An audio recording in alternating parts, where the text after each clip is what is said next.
जय हिंद defence aspirants, welcome back to Target Defence Academy. आज फिर से हम अपने बैकअप के सेशन के साथ आ रहे हैं और सबसे ज़्यादा खुशी मुझे नहीं पता आपको कितनी होती है, बट मुझे बहुत होती है जब हम कोई एम लेके चलते हैं और उसके क्लोज आ रहे होते हैं कि हाँ मैंने अपने बच्चों को इतना पढ़ा दिया है कि वो अपने अटेम्प्ट में बिल्कुल भी कन्फ्यूजन में नहीं हो सकता इंग्लिश में। Same is over here. जब हम रिकैप कर रहे थे तो हम कहीं ना कहीं कर रहे थे अपनी स्टार्टिंग से, और हमारे पास जो पहली स्लाइड आती है वो प्रीवियस ईयर की आती है और आज हमारा डे 24 है। That is only 2 days are left for completing this series और उसके बाद ये सीरीज कंप्लीट हो जाएगी।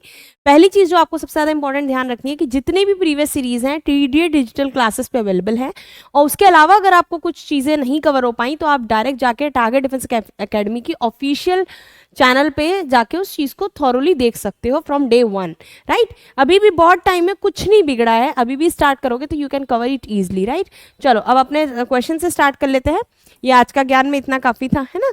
चलो अब देखते हैं हमारा क्वेश्चन पेपर कब का है। क्वेश्चन पेपर जल्दी से देख लीजिए, आप ही बताइए कब का है। 2/2017। अब क्वेश्चन आता है मैम 2022 के बाद सीधा 2017 क्यों सुनिए, मॉक टेस्ट में मैंने ऑलरेडी 2021 और 2020 के क्वेश्चंस कवर कर लिए हैं, इसीलिए हम अभी 2017 पे आए क्योंकि 2017 का बिल्कुल भी कवर नहीं हुआ है। ठीक है, अब आते हैं क्वेश्चन क्या कह रहा है। The experts minute examination brought to light some important clues. This is very easy question, और जो मेरा एनालिसिस रहा है मुझे ऐसा फील हुआ कि 2017 का पेपर वॉज फार इजी। ठीक, अब इसमें पूछ रहा है कि एक्सपर्ट्स जो हैं एक एग्जामिनेशन उन्होंने की, एक माइन्यूट एग्जामिनेशन की, और उसके बाद कुछ इंपॉर्टेंट क्लूज उनके दिमाग में आए। ठीक, अब एग्जामिनेशन की माइन्यूट हमेशा किसी छोटी चीज को रिफ्लेक्ट करता है, तो जब किसी छोटी चीज को रिफ्लेक्ट कर रहा है तो हम क्या लिखेंगे, स्मॉल होगी वो चीज, है ना। अब स्मॉल होगी तो जनरल बोलता है, लेकिन आप सेंटेंस के हिसाब से पढ़िए। द एक्सपर्ट्स माइन्यूट एग्जामिनेशन, यानी एक्सपर्ट्स जो छोटी छोटी एग्जामिनेशन, छोटी छोटी चीज़ों को पॉइंट आउट कर रहे थे, वो फाइनली उन्हें बहुत इंपॉर्टेंट क्लूज दे रही है। तो माइन्यूट से क्या हो गया, माइन्यूट से मतलब आंसर क्या हो जाएगा यहाँ पे, डिटेल्ड उस चीज़ के बारे में अंडरस्टैंडिंग की। नेक्स्ट हमसे कह रहा है the decision of the union government to repeal that urban land ceiling act has been welcome by all. इसका मतलब क्या कह रहा है कि जो डिसीजन यूनियन गवर्नमेंट ने लिया था रिपील करने का अर्बन लैंड सीलिंग एक्ट को, वो सबने वेलकम किया है। ठीक है, रिपील मतलब क्या होता है, रिपील देखो अपील होती है जब हम किसी से अपील करते हैं किसी चीज को लेके, कोई चीज के लिए हम उनसे कॉन्शियसनेस में लेने के लिए कहते हैं, लेकिन रिपील मतलब होता है किसी चीज को कैंसिल करना, किसी चीज के एग्जिस्टेंस को खत्म करना। ठीक है, तो इसमें आंसर क्या हो जाएगा, इट विल बी कैंसिल। क्यों, क्योंकि हमसे क्या पूछा जा रहा था, सिनोनिम्स पूछा जा रहा था और सिनोनिम्स हमने कवर कर लिया है। अब आते हैं हम अपने नेक्स्ट सेक्शन में। इसका सोल्यूशन दिए बिना तो ये क्वेश्चन कंप्लीट ही नहीं हो सकता, राइट, क्योंकि मैंने पहले ही बोला है कि समझाना अलग चीज़ हो गई, उसको सॉल्व करके दिखाना एक अलग चीज़ हो गई, एंड दोनों हम करते हैं आपके सामने। अब ये सोल्यूशन आप देख लीजिए कैसे किया। सीधा सा मतलब था ईच एंड एवरी डिटेल की बात हो रही है कॉन्टेक्स्ट में, सेंटेंस के कॉन्टेक्स्ट में ये बात हो रही है। नेक्स्ट क्या दिया हुआ है कि हमारा आंसर डिटेल्ड हो गया था। क्विक तो हो ही नहीं सकता ना, कोई सेंस ही नहीं है। अब इसको इस तरह से देखो, क्विक हो नहीं सकता, सुपरफिशियल हो नहीं सकता, प्रोलॉन्ग लग रहा था। प्रोलॉन्ग पता क्या है, जो इस बहुत दिनों से चली आ रही है उसको प्रोलॉन्ग बोलते हैं, इसलिए प्रोलॉन्ग भी नहीं होगा।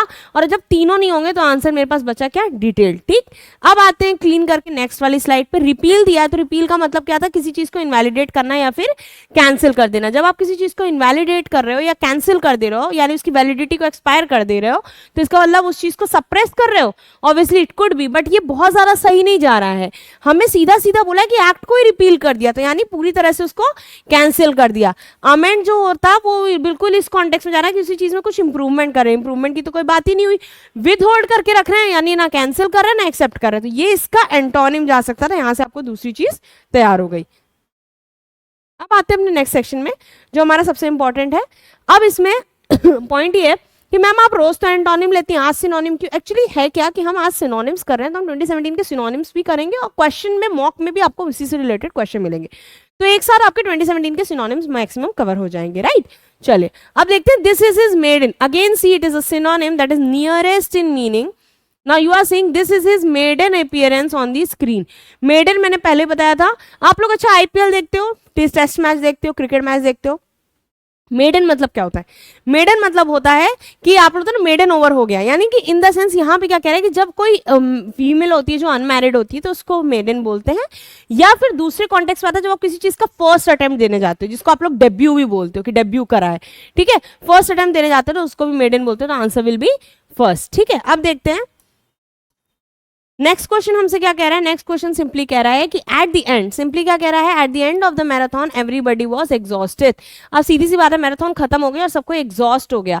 तो एग्जॉस्ट हो गया मतलब एकदम थक गया, एकदम से एकदम एग्जॉशन आ रहा है, बहुत ज्यादा थकान महसूस हो रही है। तो यानी सेटिस्फाइड तो बनेगा नहीं, ऑनर्ड बनेगा नहीं, वीकेंड हो सकता था, लेकिन ज्यादा नियर बाय क्या जा रहा है, टायर्ड, क्योंकि वीकनेस से वीकेंड बना। तो वीकनेस थोड़ी है, बस वो थक गया। अब अगर मैं अभी थक के क्लास ना लूँ तो इसका मतलब ये नहीं कि मैं वीक हूँ, इसका मतलब ये कि मेरे अंदर थकान है। ठीक है, तो इसका आंसर क्या हो जाएगा इसके साथ, tired will be the answer. जब टायर्ड इसमें आंसर है और इसमें क्या आंसर हो गया हमारा फर्स्ट। अब देखते हैं हमारे आंसर के सोल्यूशन में क्या कुछ अलग तो नहीं दिया है। तो सेम वही चीज है, उसको इतना ज्यादा परेशानी नहीं होना। This is made in, made in मतलब क्या हो गया कि फर्स्ट अटेम्प्ट के लिए यूज होता है, point number 1। Point number 2, unmarried किया किसी यंग वीमेन के लिए यूज करते हैं। तो यंग वीमेन के कॉन्टेक्स्ट में तो यहाँ पे कुछ आया ही नहीं। ठीक है, अब इसके बाद या तो दिस इज की जगह लिखा होता हिज आ गया, तो हिज ऑब्वियस दिखा रहा है कि ये फीमेल के लिए तो है नहीं, तो यहाँ पे गर्लिश तो हो ही नहीं सकता, अंडरस्टूड है। शाय है नहीं, फर्स्ट होगा क्योंकि फर्स्ट बताया था कि यंग विमेन या फिर फर्स्ट अटेम्प्ट के लिए आता है। और लास्ट इसका एंटोनिम जाएगा। ठीक है, दोनों तरह से क्वेश्चन तैयार हो गया और एक क्वेश्चन एंटोनिम का तैयार हो गया। एग्जॉस्टेड पूछा गया था, मतलब लेथार्जिक फील करना, टायर्ड फील करना, तो इसका मतलब क्या हो गया, टायर्ड। आगे बात, चलो नेक्स्ट देखो, वैकैब बूस्टर पे आ जाते हैं। ये सेक्शन बहुत इंपॉर्टेंट होता है, आप लोग इसको हल्के में लेते हो, लेकिन ये उतना ही इंपॉर्टेंट है। जब आपके क्वेश्चन फंसेंगे तब आपको रियलाइज होगा कि सच में इसको हल्के में लेना था कि नहीं लेना था। खैर ये तो पेपर देने के बाद पता चलेगा। एवर्ट बना है वर्ड से, जिसका वर्ड का मतलब है एवर्जन। एवर्जन का मतलब होता है किसी चीज से एवर्ट कर जाना, यानी टर्न अवे कर जाना। क्या कर जाना, टर्न अवे कर जाना। जब आप किसी चीज से टर्न अवे कर जा रहे हो, मुड़ जा रहे हो, तो क्या हो रहा है कि आप उस चीज से हाइड कर रहे हो, नहीं भाई, आप उस चीज को अवॉइड करने की कोशिश कर रहे हो, आप उस चीज को प्रिवेंट करने की कोशिश कर रहे हो। तो प्रिवेंट और अवॉइड दोनों ही इसके आंसर हो जाएंगे, है ना। excuse me, pensive, this is also very important word, this has been asked in NDA as well as in CDS। pensive mood पता है क्या होता है, pensive mood होता है जैसे कहीं नहीं होता आप क्लास में, जैसे मेरी क्लास में ऑफलाइन में क्या होता है, क्योंकि मैं पढ़ा रही हूँ, सपोज कोई बच्चा है बड़ा ड्रीमी है, तो बैठे बैठे पता नहीं क्यों सोच में पड़ गया, तो आपको सामने से पढ़ाते हो तो ऑब्जर्व हो जाता है कि कौन ऐसा है बिहेवियर का, तो आप तुरंत उसको टोकते हो कि बेटा कहाँ खोए हुए हो, या अच्छा मैंने क्या बताया बताओ, तो he won't be able to tell it because किसी थॉटफुल प्रोसेस में वो सोच रहा था। तो यानी कैसे मूड में, पेंसिव मूड में। ठीक, तो पेंसिव मूड में मतलब पेनिटेंट तो होगा नहीं, penitent can not be the answer. ठीक, thoughtful will be the answer, क्योंकि अभी बताया था अनअटैच होगा नहीं और केयरलेस भी नहीं होगा। पेनिटेंट भी इंपॉर्टेंट वर्ड है, इसको भी मार्क कर लो, ये भी पूछा जा सकता है। नेक्स्ट आते हैं हमारे नेक्स्ट क्वेश्चन पे, दैट इज ऊपर वाले में बताया था आपको अवॉइड होगा, है ना। चलो अब नेक्स्ट स्लाइड पे आ जाते हैं। नेक्स्ट हमसे क्वेश्चन बड़ा प्यारा सा कह रहा है, बहुत ध्यान से देखना। कॉम्प्रोमाइज करने का मतलब होता है आप किसी चीज से क्या कर रहे हो, कॉम्प्रोमाइज कर रहे हो, मतलब ठीक है तुम थोड़ी बात सुन ले, तुम्हारी थोड़ी सुन लेते, लेकिन जब आप कॉम्प्रोमाइज करने को तैयार ही नहीं हो, आप कॉम्प्रोमाइज करने को तैयार ही नहीं हो, तो यानी कि आप कॉम्प्रोमाइज नहीं कर रहे हो, उसका मतलब है आप कॉम्प्रोमाइज नहीं कर रहे हो। तो जब आप कॉम्प्रोमाइज नहीं कर रहे हो यानी कि आप कैसे हो गए, कॉमन सेंस लगा, बहुत स्टबन हो गए, अपनी बात पे टिके रहते होगे, है ना। तो जब आप अपनी बात पे टिके रहते हो तो उसके अपोजिट क्या हो सकता है, ऑब्वियसली क्या हो जाएगा, फ्लेक्सिबल होना, यानी जो इंसान थोड़ा बहुत दूसरे की सुन सकता है। तो अगर मैं इसमें से एक इंटरेस्टिंग चीज बताऊं, अगर मैं ये काट दूं और मैं पूछूं चलिए इसका एंटोनिम बताइए, तो इसका एंटोनिम इसमें है ही नहीं। लेकिन अगर मैं बोलूं कि इसका सिनोनिम बताइए, तो आप इसका सिनोनिम क्या बताएंगे, फ्लेक्सिबल। ठीक, लेकिन इन्होंने अन लगा के उसको इतना कंफ्यूजिंग बना दिया कि बच्चा गलत कर देगा, तो इसका आंसर एक्चुअली में क्या होगा, फ्लेक्सिबल। आगे बात समझ में, चलो। कर्टियस कोई पूछ रहा था, कर्टियस का सिंपल सा मतलब होता है बहुत ज्यादा कर्टिसी रखना, या कि बहुत ज्यादा प्यार से बात करना, बहुत ज्यादा इज्जत से बात करना। ठीक, अब जील आ गया, अक्सर आप स्पीच वगैरह में सुनते हो जील एंड एंथुजियाज्म। जील मतलब क्या होता है, एनर्जी होना, बहुत ज्यादा एनर्जी होना। ठीक है, तो जब आपके पास बहुत ज्यादा एनर्जी है तो आप उसको बहुत ज्यादा एनर्जेटिक फील कर रहे हो। नेक्स्ट इज डिसइंटरेस्ट होगा कि कौन सा होगा, तो आप इसमें बहुत ध्यान से देखिए क्या दिया हुआ है। जील का है अपाथी, सॉरी जील का है डिसइंटरेस्ट, अपाथी में कहाँ चली गई मैं, डिसइंटरेस्ट होगा, क्योंकि जील मतलब जब आपको किसी में इंटरेस्ट होगा तभी तो उस चीज के लिए एनर्जी आएगी, जब किसी चीज में इंटरेस्ट ही तो उसके लिए क्या एनर्जी आएगी। ठीक, तो इसका मतलब आंसर क्या हो जाएगा, डिसइंटरेस्ट। अब हम क्लीन करते हैं, हमारा नेक्स्ट सेक्शन जो है वो दिया हुआ है वोकैब, ऑब्वियसली कैप्सूल से बेसिस पे है। विल्ट और वेल्ड में आते हैं, बहुत इंपॉर्टेंट वर्ड है। विल्ट और वेल्ड कहना क्या चाह रहे हैं, विदर, विदर, पेरिश, डिटेरियोरेट और स्मूथ। अब इसमें से ये बहुत इंपॉर्टेंट है, स्मॉदर भी बहुत इंपॉर्टेंट है, पूछा जाता है एनडीए और सीडीएस में। उसके अलावा आपके पास वर्ड क्या दिया, perish. Now this is also important, मतलब देखो पेरिश मतलब कोई चीज झड़ जाती है तो उसको पेरिश बोलते हैं। विदर मतलब जैसे कोई प्लांट विल्ट कर जाता है तो उसको विदर बोलते हैं, ठीक है। मैंने उसी में बताया था, विल्टिंग वर्ड आ रखा है आपके पेपर में। ये वर्ड आपके किस में आया था, एनडीए में भी आया है और सीडीएस में भी आया है, तो इसको स्टार बना लीजिए। तो ये भी पूछा जा सकता है। रिवाइव मतलब कोई चीज रिवाइव कर गई, मतलब खराब हो रही थी लेकिन एकदम से सही होने लग गई। ब्लूम मतलब जैसे कहते हैं फ्लावर ब्लॉसम, तो ब्लूमिंग ऑफ फ्लावर्स, ठीक। रिफ्रेश बोलते हैं, रिफ्रेश मतलब अचानक से एनर्जेटिक फील करना। एंड नेक्स्ट इज रीस्टोर, यानी एनर्जी रीस्टोर कर रहे हो, रिवाइव कर रहे हो, है ना। चलो ऐसे याद क्या करो, मैं एनर्जी रिवाइव कर रहा था, रीस्टोर कर रहा था, ब्लूम करने की कोशिश कर रहा था फ्लावर्स को, और रिफ्रेश कर रहा था, फील कर रहा था उतना करने के बाद। तो कुछ भी जो आपको इंटीग्रेट कर पाए, उस चीज से रिलेट कर पाए। नेक्स्ट आपको दिया हुआ है सिनोनिम वर्ड का, तो किसी चीज को यूज करना, ये भी आ चुका है पेपर में, ठीक है। एक्सरसाइज करना, एक्सर्ट करना या एम्प्लॉय करना, तो यानी किसी चीज को यूज कर रहे हो, किसी चीज को एम्प्लॉय कर रहे हो, किसी चीज की एक्सरसाइज कर रहे हो या कोई चीज एक्सर्ट कर रहे हो, तो हम उसे क्या बोलेंगे, एम्प्लॉय करना, या इसको क्या बोलेंगे, वेल्ड, ठीक है। एंटोनिम क्या दिया हुआ है एंटोनिम दिया हुआ है एब्सटेन करना, यानी कि उस चीज को वहां पे क्या कर दोगे, आप छोड़ रहे हो। जैसे आपने देखा जब इंटरनेशनल रिलेशंस में बोलते हैं तो बोलते हैं कि India abstain from voting against Russia, India ने रशिया के खिलाफ वोट करने से एब्सटेन किया, मतलब ये नहीं कि वोट नहीं किया, उन्होंने कुछ नहीं किया, ना वोट किया अपोजिट में ना फेवर में, तो छोड़ दिया, यानी एब्सटेन करा, ठीक है। अवॉइड करना, ऑब्वियसली उस चीज को अवॉइड कर रहे हैं। फोरबियर करने का बहुत इंपॉर्टेंट मतलब है, इसको भी देख लीजिए, ठीक है। उसके बाद फोरगो, अगेन इंपॉर्टेंट कि मतलब किसी चीज को जाने दो, तो फोरगो, लेट इट फोरगो, है ना। अब आगे देखिए आपके सामने वर्ड है, अब मैंने ये भी बताया था ये इंपॉर्टेंट है और ये भी इंपॉर्टेंट है, forbear is also very important word, okay. Now see what is the next section, okay, words with sentences. तो बड़ा प्यारा सा वर्ड है जीनोफोबिया। आपको याद है इस बार जब 2023 का फर्स्ट वाला एनडीए का एग्जाम हुआ था, तो उसमें एक बहुत इंपॉर्टेंट चीज आई थी, दैट वाज पैराफ्रिनेलिया, ठीक है। और उसका मतलब भी मैंने आपको बताया था कि क्या था, कि फिशिंग के लिए जो एक्सेसरीज चाहिए होती हैं, फिशिंग के लिए जो एक्सेसरीज चाहिए होती हैं उसकी बात है पैराफ्रिनेलिया में, ठीक। चलो अब नेक्स्ट आते हैं, नेक्स्ट हमसे क्या कह रहा है, नेक्स्ट हमसे सिंपली कह रहा है, एक ही वर्ड था इसमें, जीनोफोबिया। तो इसमें आपको खुश होने की ज़रूरत ज़्यादा है, क्योंकि इतने इतने बड़े बड़े 65 वर्ड्स पढ़ने के बाद अचानक से किसी अल्फाबेट में एक एक वर्ड है, तो वो कहीं ना कहीं बहुत अच्छा रहता है। चलो कोई नहीं, अभी वाई और जेड बचा है तो आज दिल लगा के मॉक दे लो अच्छे से, एकदम फ्रेश माइंड से, है ना। चलो नेक्स्ट देखते क्या दिया हुआ है, it is unwise to severe diplomatic relations with the neighbouring country over small matters. इस तरह के सेंटेंसेस आपको न्यूज़पेपर में मिलते हैं, आपको दिख रहा है ये आया, दैट इज इंटरनेशनल रिलेशन का क्वेश्चन है। अब ये आया कब है ये भी देख लीजिए, it was in NDA 1 2017, same question paper जिसके 4 क्वेश्चन हमने स्टार्टिंग में डिस्कस किए, उसी का हम सिनोनिम डिस्कस कर रहे हैं। क्यों, क्योंकि हम एक साथ उसमें 2017 के क्वेश्चन पेपर में, एक पेपर में 5 क्वेश्चन आए थे सिनोनिम के फर्स्ट वाले में, और जो 2017 का सेकंड पेपर हुआ था उसमें 10 क्वेश्चन आए थे, यानी 15 क्वेश्चन ऑल ओवर 2017 में आपके आए थे सिनोनिम से, ठीक। अब इसमें देखिए, it is unwise to severe diplomatic relation with a neighbouring country over small matters, ठीक है। तो यानी कि सीवियर करना। अब एक बात बताइए, अनवाइज है, तो अनवाइज अपने आप में क्या दिखा रहा है, नेगेटिव चीज दिखा रहा है। रुकिए क्लीन कर दूं आपकी कंफर्टेबलनेस के लिए, ठीक, नेगेटिव दिखा रहा है, तो नेगेटिव चीज कर रहा है डिप्लोमेटिक रिलेशन में, तो ये वर्ड एडजेक्टिव है, तो ये कैसा होगा, ये भी नेगेटिव हो जाएगा। तो सीवियर करने का मतलब क्या है, कह रहा है कि छोटी छोटी बातों पे अपने डिप्लोमेटिक रिलेशन को खराब करना एक बहुत ही बुद्धिहीनता का परिचय देना है, ठीक। तो ऑब्वियसली बात है, इंगेज करना डिप्लोमेटिक रिलेशन में, तो वो तो अच्छी बात होती है, तो ये तो हो ही नहीं सकता, ठीक है। ये किया जा सकता था, सिनोनिम ना जाके एंटोनिम जा सकता था, ठीक। एस्ट्रेंज करने का मतलब क्या होता है आपको पता है, एक्सचेंज करने का मतलब किसी चीज को तोड़ने की कोशिश करना, ठीक है, कट ऑफ करने की कोशिश करना या अनफ्रेंडली फील करना, ठीक। और नेक्स्ट दिया हुआ है कट ऑफ करना, कट ऑफ करने का मतलब भी है कि उससे पूरे पूरे रिश्ते तोड़ देना। लेकिन यहाँ पे क्वेश्चन आता है कि मैम फिर तो बी और सी तीनों जाएंगे, लेकिन इंपॉर्टेंट ये है कि एस्ट्रेंज का मतलब होता है कि फ्रेंडली टाइज नहीं है, लेकिन कट ऑफ सीवेज जो सेवर मतलब है उसका मतलब है कि कंप्लीटली आप किसी चीज को कट ऑफ कर दे रहे हो, तो इसका आंसर क्या आ जाएगा, सी, ठीक है।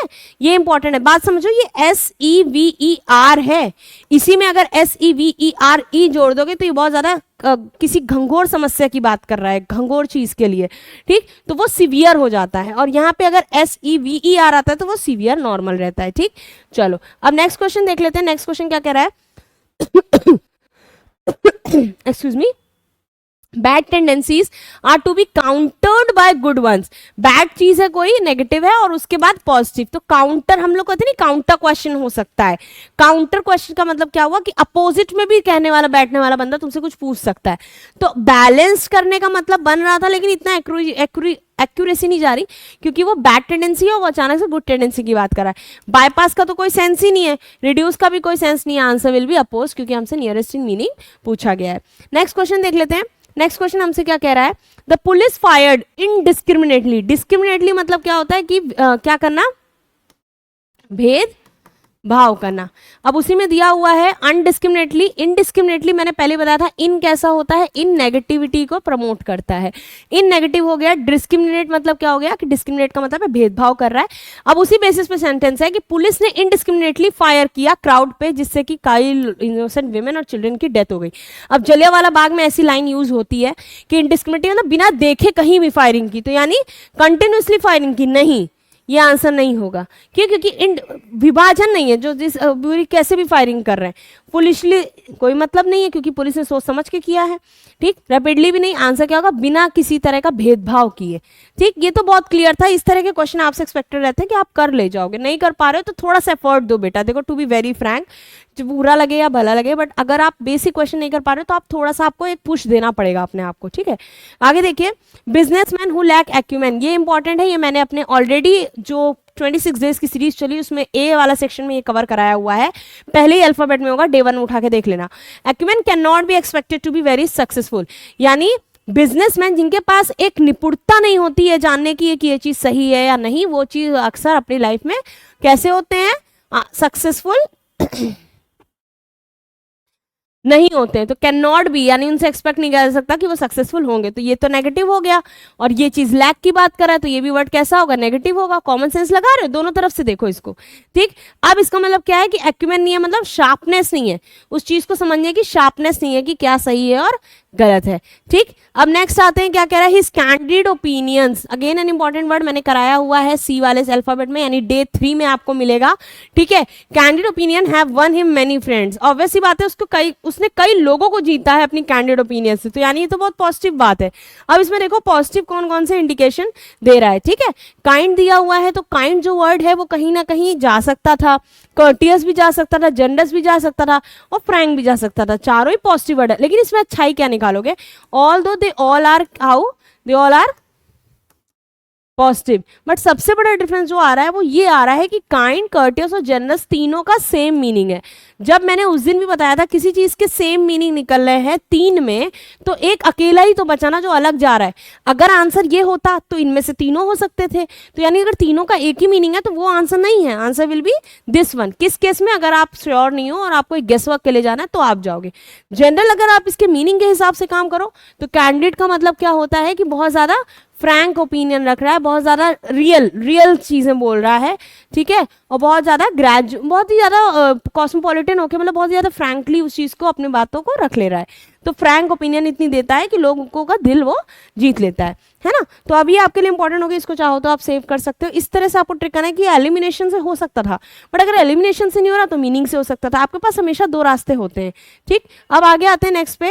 नेक्स्ट आपको क्वेश्चन 6 दिया हुआ है। क्वेश्चन 6 बहुत सिंपल सा क्वेश्चन है। उसमें क्या कह रहा है, the discussion was wound up after a long and fruitful exchange of views. Again देखिए, वाउंड अप क्या है, वाउंड अप एक फ्रेजल वर्ब है, और फ्रेजल वर्ब से क्वेश्चन बहुत ज्यादा पूछे जाते हैं। मैंने आपको स्टार्टिंग से इस बात को बोला है। जब हम फ्रेजल वर्ब की बात करें तो discussion was wound up after long and fruitful exchange of views, यानी काफी, अब ये देखिए long and fruitful exchange of views की बात हो रही है, यानी बहुत लंबे समय तक एक फ्रूटफुल एक्सचेंज ऑफ व्यूज होता है। तो अगर फ्रूटफुल एक्सचेंज हो रहा है तो ये तो पॉजिटिव बात है। तो डिस्कशन कोई गलत कंक्लूजन पे, तो गलत बुरी चीज पे तो आया नहीं होगा, तो नेगेटिव तो नहीं हो सकता, तो ये भी कैसा हो जाएगा, पॉजिटिव। जब हमारा ये भी पॉजिटिव हो गया तो सिंपल सी बात है, इसमें देखेंगे पॉजिटिव क्या क्या, पोस्टपोन का तो कोई मतलब ही नहीं बनता। ये वाउंड अप जो है, ये कहीं ना कहीं हम जो कहते हैं ना wind up your studies, wind up का ही सेकंड फॉर्म में दिया है। तो इसका मतलब इसलिए दिया गया है, रीजन था इसका देने का, इंटरेस्टिंग रीजन था। सिर्फ देखिए, वाउंड जो वाउंड होता है यानी वुंड जो होती है, आपको चोट लगती है, उसका मतलब भी यही जा सकता था। तो वो इसीलिए आपको कंफ्यूज करना चाहते थे कि कहीं आप चोट लगने वाली सेंस में इसको नेगेटिव कर दो, लेकिन आपको पता है कि पूरा सेंटेंस पॉजिटिव जा रहा है तो ये वर्ड नेगेटिव नहीं होगा, और इस वजह से यहाँ पे आपकी ट्रिक सक्सीड कर जाएगी और आप उनकी किसी भी बात से विफुल नहीं होगे। तो आंसर विल बी क्या हो जाएगा कि कंक्लूड हो गया, यानी कि कंक्लूडेड, सिमिलर इन मीनिंग पूछा गया था, आंसर हमारा हो गया। नेक्स्ट चलते हैं हमारे नेक्स्ट क्वेश्चन पे। सिंपल क्वेश्चन कह रहा है he was fully alive to the need for making adjustments. ठीक है, तो अलाइव मतलब सिंपली बोल रहे हैं कि वो पहले से उसको अलाइव था। अच्छा देखो अब इसमें कैसे गेम चलता है, आपको कहीं भी पढ़ोगे आपको सिंपल कोई वर्ड देंगे, उसका सिनोनिम बता देंगे। अब आप देखिए यहाँ पे वो कॉन्सेप्ट कैसे फेल होता है और जो मैं बता रही हूँ वो कैसे सही होता है। अगर मैं सिर्फ आपको अलाइव का मतलब बताती सिनोनिम पढ़ाते वक्त, तो मैं कहती कोई भी चीज जिसमें क्या है, लाइवलीनेस है, जो बहुत अलाइव तरीके से अपनी लाइफ जीता है, मतलब जिंदा होना किसी में, है ना। तो कोई चीज जिंदा है यानी लिविंग है, दो तरह से मतलब जा सकता था। अब आप सेंटेंस के हिसाब से जरा इसको पढ़िए। सेंटेंस आपका कह रहा है he was fully alive to the need for making adjustments. अगर हम सेंटेंस के कॉन्टेक्स्ट में कहें, ठीक है, तो हम क्या बोलेंगे कि ही वॉज अलाइव यानी कि वो पहले से जानता था कि एडजस्टमेंट की जरूरत है।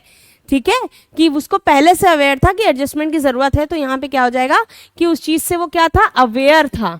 ठीक है, तो अवेयर था will be the answer. Concern नहीं था, कंसर्न तो तब होता है जब आप किसी चीज को लेके बहुत ज्यादा टेंशन में हो। अवेयर था इसका मतलब उस चीज को, इस चीज का पूरा आइडिया था कि ऐसा कुछ हो सकता है। ठीक, नेक्स्ट देखते हैं, नेक्स्ट क्या दिया है। नेक्स्ट क्वेश्चन सिंपली आपसे कह रहा है the police officer try to intimate the witness but in vain. ये मैं पहले ही बता चुकी हूँ, इंटीमेट या फिर इंटीमिडेट भी कभी कभी वर्ड यूज करते हैं। इंटीमिडेट का मतलब होता है डराना धमकाना, लेकिन यहाँ पे फ्राइटन है, इंटीमेट कर रहा है, तो इंटीमेट का मतलब क्या हुआ, किसी को डरा रहे हो। पर्सुएट कैसा वर्ड होता है, ये भी किसी को धमकाना नहीं बोलेंगे, लेकिन एक पॉजिटिव इफेक्ट क्रिएट करता है, यानी किसी को लुभाना। ठीक है, इसको ऐसे बोल सकते हो कि किसी को लुभाना। हो गई बात समझ में। रिवॉर्ड मतलब तो होता है किसी को पुरस्कृत करना, तो वो तो यहाँ पे सेंस नहीं बनना। सिंपल हमसे कह रहा था कि ऑफिसर ट्राइड, उसने ट्राई किया कि विटनेस को वो क्या कर सके, किसी तरह से इंटिमिडेट, डरा सके, लेकिन वो चीज वेन में चली गई, खराब चली गई। ठीक, चलो नेक्स्ट देखते हैं क्या दिया है। नेक्स्ट क्वेश्चन दिया हुआ है we must adopt drastic measures to control population. अब ड्रास्टिक का मतलब होता है तो बहुत बड़े लेवल पे या बहुत तेजी से, तो यहाँ पे हमारा आंसर क्या जाएगा कि जब तेजी से कह रहा है या बड़े लेवल पे कह रहा है, तो सिंपल सी बात यह है कि तेजी से कहने का मतलब या बड़े लेवल से कहने का मतलब यह है कि वो बहुत ही बड़े लेवल पे उस चीज का चेंज आ रहा है। तो सिंपल तो नहीं होगा इसका मतलब, ये तो पक्का है। ड्रामेटिक नहीं होगा, रियलिस्टिक नहीं होगा, तो क्या कह रहा है, सीवियर। अभी मैंने आपको इसमें बताया था सीवियर मतलब किसी बड़े घंघोर तरीके से मेजर्स लेने की जरूरत है, तो ये यहाँ पे क्या हो जाएगा, इसका सिनोनिम हो जाएगा। ठीक, नेक्स्ट देखिए क्या दिया हुआ है।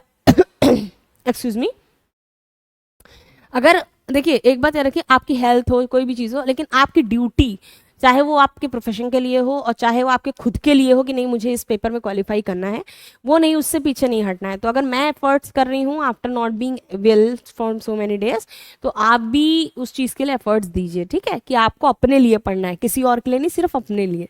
चलो, ही इज और बिना प्रेशर लिए please, he is extremely meticulous in his approach. Question NDA 1 2017 and also asked in previous year question of CDS as well as of NDA, यानी ये NDA में रिपीटेड क्वेश्चन है और CDS में भी पूछा जा चुका है। अब इसका मतलब मैंने कब बताया था, M वाला अल्फाबेट है तो डे वाइज काउंट कर लो कि M जिस नंबर पे आता है उस नंबर पे ये डे पे कराया गया होगा। लाइक डे 1 पे आपका A अल्फाबेट हुआ है, डे B पे B हुआ है, देन C पे C, 3 पे C हुआ है, 4 पे D हुआ है। ठीक है, इस तरह से आप अपने हिसाब से जिस अल्फाबेट को पढ़ना चाहते हो पढ़ सकते हो। इनफैक्ट तो एक तो रीडिंग सारे पर्टिकुलर वीडियो की देख लो, ठीक, 2x पे करके। ठीक, ही इज एक्सट्रीमली मेटिकुलस का मतलब होता है केयरफुल ऑब्जर्वेशन। मैं कई बार बता चुकी हूँ और मैं शायद ये 7वीं या 8वीं बार बता रही हूँ। ठीक, केयरफुल ऑब्जर्वेशन, तो इसमें सिंपली क्या हो जाएगा, सिंपल तो है नहीं, फेयर है नहीं, रीजनेबल जा सकता था, लेकिन रीजनेबल से पहले केयरफुल दिया हुआ है तो मैं रीजनेबल क्यों पकड़ूं, मैं तो केयरफुल के साथ जाऊंगी क्योंकि मोस्ट अप्रोप्रिएट है। ठीक है, वरना रीजनेबल भी लिख सकते थे अगर सेकंड प्रेफरेंस आती। ठीक, चलो इसके साथ हमारे 10 क्वेश्चन कंप्लीट होते हैं। आज 24 डे हो गया है, आपको ऑलरेडी नोटिस चला गया होगा कि हमारी ऑनलाइन, जैसे आप डिजिटल क्लासेस देखते हैं, ये तो फिर भी हम क्या कर रहे हैं, आपसे एक कम टाइम में मैक्सिमम डिलीवर कर रहे हैं। बट आपके जब वो ऑनलाइन क्लासेस लोगे डिजिटल क्लासेस में, जो आपको पर्टिकुलर सब्सक्रिप्शन एक अफोर्डेबल प्राइस पे लाया गया है, उससे आपको ये फायदा होगा कि आपका एक 1-to-1 इंटरेक्शन होगा हमसे, कॉलिंग पे बात होगी, या उस तरह से आपको वीक जोन्स पे ध्यान दिया जाएगा, आपको गाइड किया जाएगा, जो कि बहुत इंपॉर्टेंट है एक एग्जाम को कहीं ना कहीं समझने के लिए। तो बिना ज़्यादा मेहनत किए अच्छे से अच्छा आउटकम आ सकते हैं। मेहनत इन द सेंस कि उसको समझने में टाइम ना लगे, उसको एग्जीक्यूट करने में अच्छा खासा टाइम आप दे सको। तो on this note I am going to end to this session. I hope आप इसको एंजॉय करते हो। इनकेस आपको अच्छा लगता है और आप किसी और चीज़ को भी चाहते हो कि कवर की जाए, तो आप हमें कमेंट सेक्शन में बता सकते हो। हम उसके लिए आपके लिए और इनिशिएटिव्स लाने की कोशिश करेंगे as per the time allows. Okay, till that time, जय हिंद, जय भारत, थैंक यू।